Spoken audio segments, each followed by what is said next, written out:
கருவேப்பிலை சாதம் எப்படி பண்ணுறதுன்னு பார்க்கலாம். இது பண்ணுறதுக்கு ஒரு கடாயில் நான் 1 டீஸ்பூன் அளவுக்கு மல்லி விதை சேர்த்துக்கிறேன். 1 டீஸ்பூன் கடலைப்பருப்பு,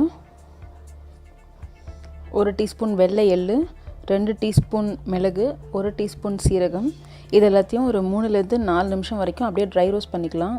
ரொம்ப கலர் சேஞ்ச் ஆகணும்னு அவசியம் இல்லை. ஜஸ்ட் அதோட இந்த வறுப்பட்டதுக்கப்புறமா ஒரு வாசம் வரும் இல்லையா, அது வரைக்கும் வறுத்தா போதும். அந்த மாதிரி வாசம் வந்ததுக்கப்புறமா இதை அடுப்புலேருந்து எடுத்து தனியாக ஒரு பிளேட்டில் வச்சிடலாம். இப்போ அதே கடாயில் நான் 1/2 கப் அளவுக்கு கருவேப்பிலையை நல்லா வாஷ் பண்ணி காய வச்சு சேர்த்துருக்கேன். அது கூடவே ஒரு காஞ்ச மிளகா சேர்த்துருக்கேன்.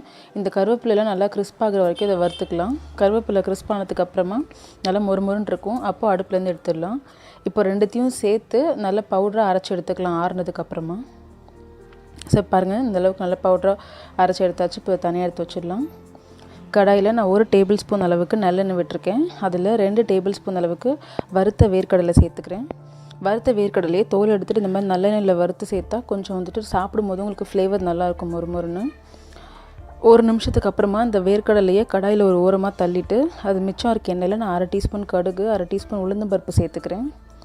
இதெல்லாம் நல்லா பொரிஞ்சதுக்கப்புறமா அரைச்சி வச்சுருக்க கருவேப்பிலை பொடி சேர்த்துக்கலாம். சேர்த்துட்டு ஒரு 1 நிமிஷத்துக்கு இதை நல்லா ஃப்ரை பண்ணிக்கலாம். 1 நிமிஷமே கூட ஜாஸ்தி, ஒரு 40 செகண்ட் 50 செகண்டுக்கு ஃப்ரை பண்ணால் போதும்.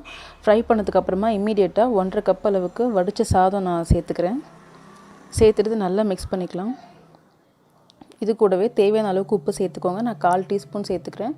நாங்கள் உப்பு கம்மியாக சேர்த்துக்குவோம், அதனால் நான் 1/4 டீஸ்பூன் சேர்த்துக்கிறேன். நீங்கள் உங்கள் டேஸ்ட்டுக்கு தக்கன சேர்த்துக்கோங்க.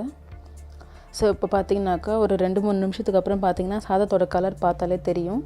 இந்த பொடி சாதத்தோட நல்லா பிளெண்ட் ஆகிடுச்சு. இந்த மாதிரி உதிரி உதிரியாக கரெக்டாக வந்ததுக்கப்புறமா இதை அடுப்புலேருந்து இறக்கிடலாம். அவ்வளோதான், ரொம்பவே ஈஸி அண்ட் டேஸ்டியான கருவேப்பிலை சாதம் ரெடி.